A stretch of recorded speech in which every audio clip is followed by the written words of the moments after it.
The life of our people is a journey, for we travel annually in the Himalayas between two worlds. From the lowlands of India, we move to the highlands of communist China.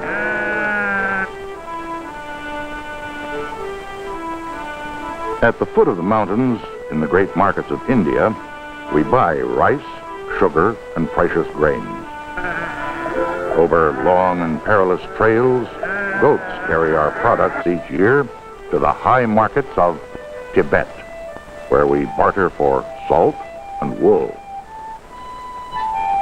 Our trade reaches distant places far beyond our journeys, and as our trade moves, so grows our understanding of strange people in other canyons of the earth.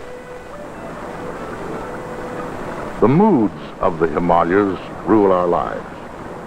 As summer monsoon rains drench our lower village at the foot of the mountains, we climb to our villages in the highlands. But winter snows drive us down again. We're called Jats. We live in 3 villages. The lower village is at 5,000 feet elevation. The upper village, 150 miles away, is at 12,000 feet. At the second village, we stop in late spring and early autumn. Here we come to wait for the high snows to melt and to repair the damage of 7 months' snow.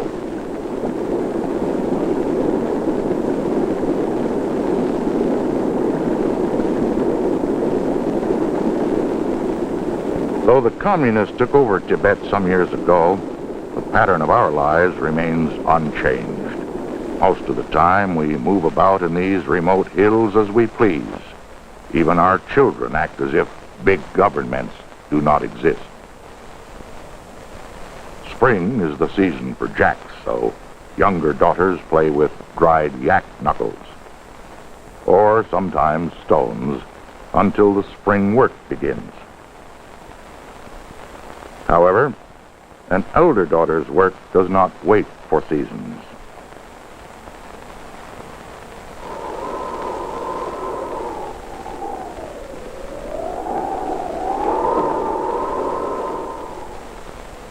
A tree stump, strong legs, and a little soap make a good washing machine.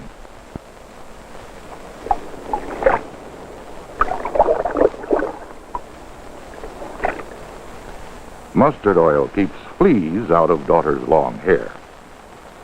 Women are scarce in our canyon. Jat fathers make stiff bargains with prospective sons-in-law who provide the dowry. But this son-in-law proves a disappointment. Even goats outwalk him, and his mother-in-law gives him a yak butter rub-down.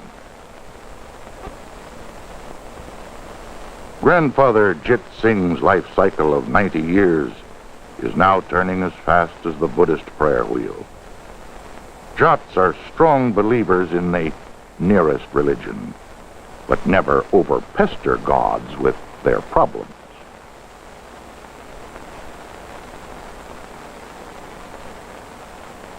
Through monsoon and snow, the postman from India makes his 100-mile walk once a week. The postmaster is also a trader priest.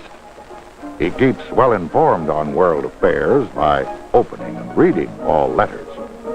Today, a letter comes for our trader chief and refers to the postmaster as a good swami. Thinking of himself, the postmaster corrects it to read the very good swami, and then passes the letter on to the rightful owner.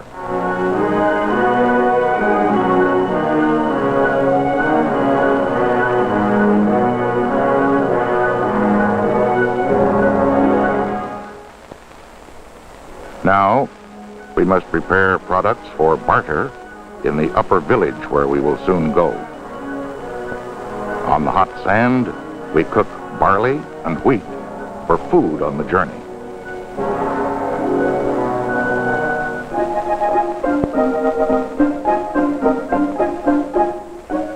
We carefully clean the Indian rice, tea, sugar, and grain, and pack them in goat saddlebags. Later, we barter these for salt and wool from the northern traders in the high mountain country.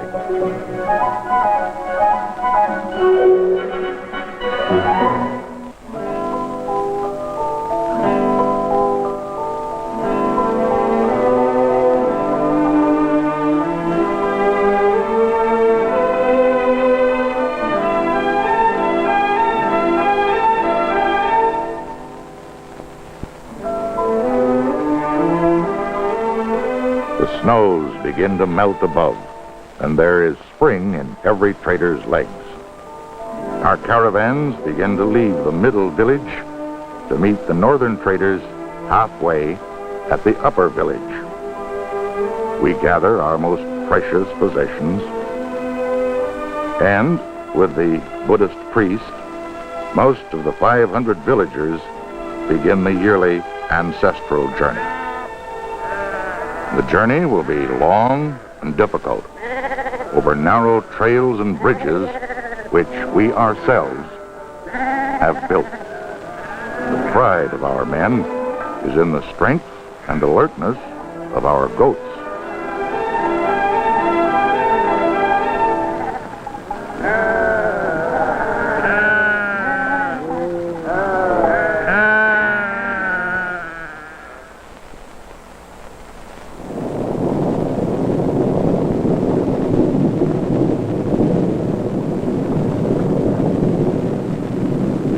Each day, we make camp before noontime. After a trek of 4 miles, our goats are unpacked and left to graze for the rest of the day. The average trader has 200 goats.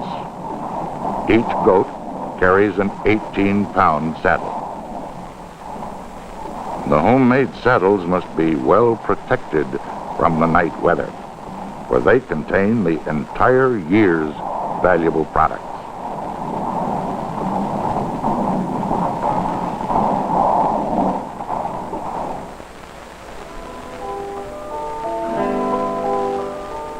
In the morning, we start to climb again, and the difficult path goes on.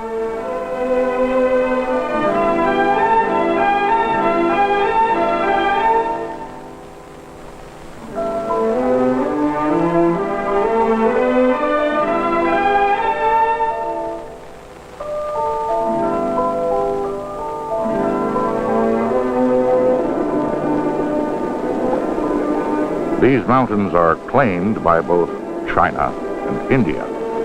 Sometimes soldiers fire guns at each other. But we try to stay friendly with all who want to trade and barter. In a month's time, we reach the upper village, which our forefathers built above the timberline.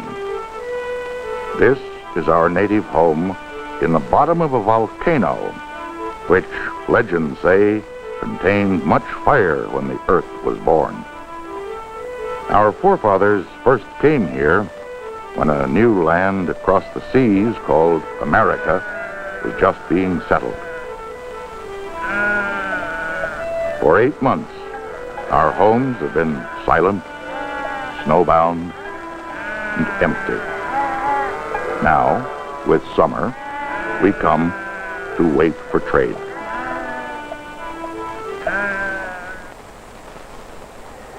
We will plant and harvest 1 wheat crop during the 4 months wait for the completion of trade with the northerners. Only women and those without guile for trade cultivate the soil, while shrewd men sharpen their wits for bargaining. Even our small grandson is a strong puller of yaks. His future will be good.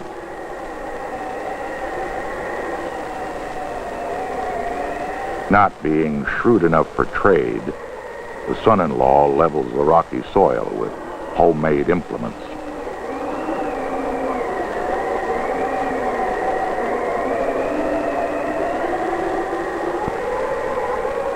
Work is a good tonic for our children, and for our wives too. When a man's wife is an expert irrigator of soil, his importance among traders is assured.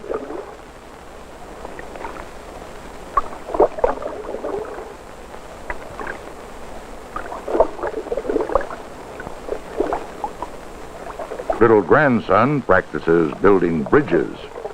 They must be strong to carry the goats. But this one caves in, and his goats are lost in the water. Still, he may someday become a great leader in trader history.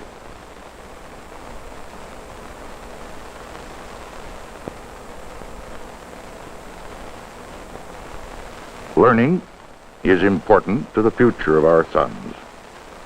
Carrying a slate on his back, the teacher comes each summer from India, a dedicated man with the secret places of his heart well washed.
Traders are already en route from Lhasa, the capital of Tibet. Others come from as far as the Gobi Desert.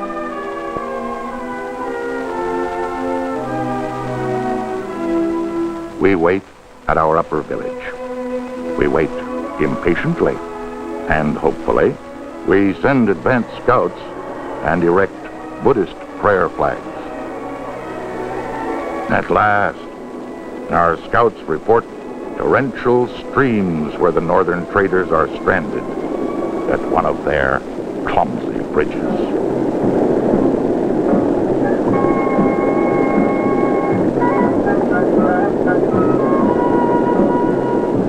From these Tibetans, we get most of our language, race, religion, and customs.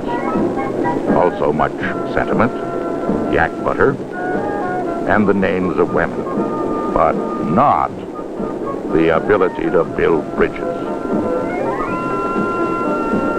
Northern Tibetan wool is still on the sheep, and we hope the saddlebags carry good salt, borax, and yak tails.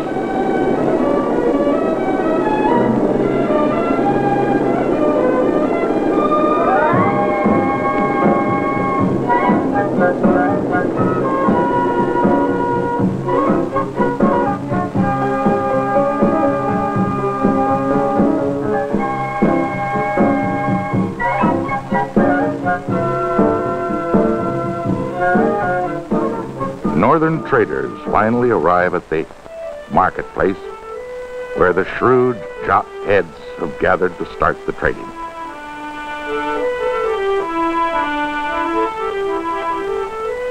Our Jat chief argues with the Tibetan chief about their rate of exchange. All arguments, except family squabbles and taxes, are settled by dice throwing.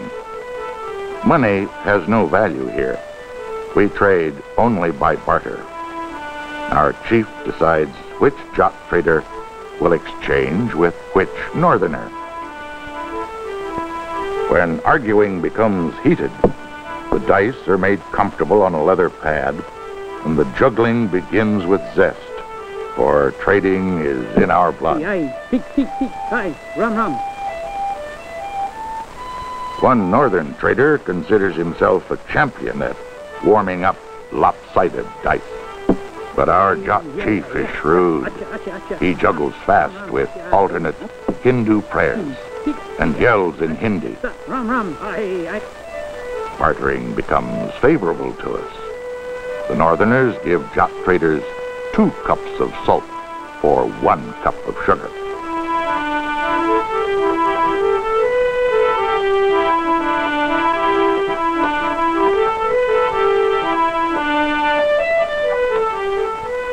Thus, we exchange our goods while the officials keep a record of all transactions.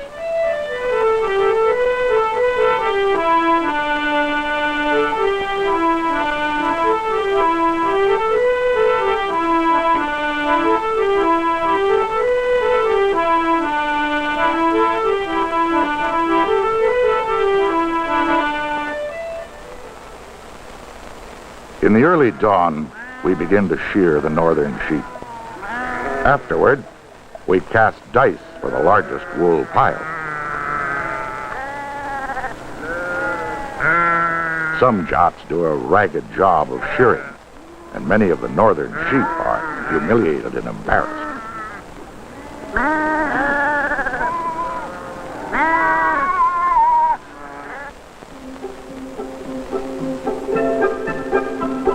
Our women cooperate in the preparation of the wool. Together we card the wool, spin, weave, sew, and make all our clothing.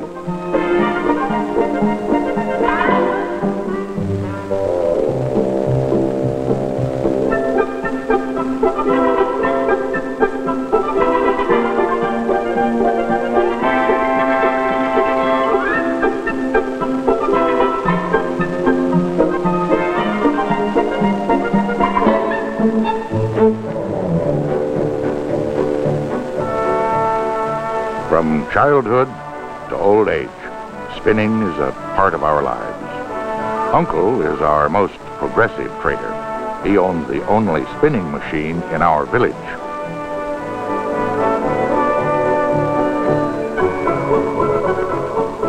Our knowledge about wool and our tools come from India. My generation brought in the single sewing machine and the coal iron used by the village tailor. Changes are always taking place in our mountain land. We hear new ideas on ownership of goats and trails from the communists. Our chief catches a jot in a happy bartering mood, and he juggles up the topic of taxes, which no trader likes. Taxes by the Indian government are based on the number of animals possessed. This trader owns 300 goats, 1 horse, and 3 unhealthy yaks. 60 goats have been hidden in the next canyon. The trader pretends he's never heard of taxes before. He continues to carve a new mouthpiece for his hookah. He fails to get a tax reduction for the sick goats, and finally pays a sum equal to 1 day's wages for the school teacher. The communists tell us someday we won't have to pay taxes. But shrewd trader men would rather keep their own goats and pay taxes.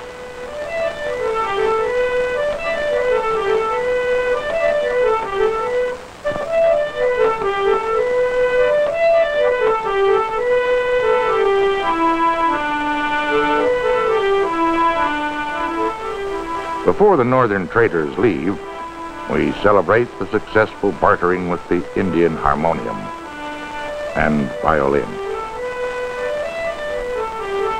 To end a season of trade, a knife is sharpened for the annual feast.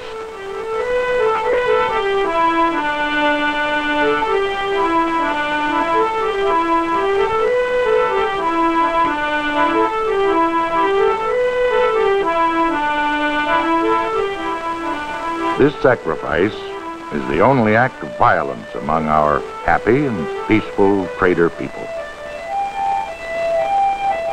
We honor the goat on a mountain altar for its value to us. At no other time do we eat goat meat.